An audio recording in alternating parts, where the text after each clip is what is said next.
Already discuss చేసాం. Absolute pressure అనేది ఏంటంటే వాక్యూమ్ రిఫరెన్స్ కింద తీసుకుంటాం చెప్పేసి. సో వాక్యూమ్ రిఫరెన్స్ కింద తీసుకుని పైకి ఉండేది ఏంటంటే అబ్సల్యూట్ ప్రెజర్. సో వాక్యూమ్ తర్వాత ఏముంటుంది మనకి అట్మాస్ఫియరిక్ ప్రెజర్ ఉంటుంది, తర్వాత గేజ్ ప్రెజర్ ఉంటుంది పైన. So this total is nothing but ఏంటి absolute pressure. So absolute pressure is nothing but atmospheric pressure plus gauge pressure. So atmospheric pressure అని నేను ఆల్రెడీ చెప్పాను మీకు, ఎంతది 1.013 bar. Okay, 1 bar is nothing but ఎంత అంటే 10⁵ Newton per meter square or pascals. Plus gauge pressure ఎంత 49050.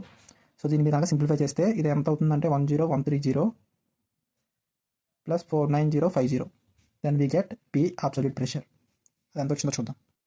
అది ఎంత వచ్చిందంటే 59,180 పాస్కల్స్, ఆర్ ఇది మనం కిలో పాస్కల్స్లో మార్చుకుంటే 59.180 kilo pascals. P absolute is equal to.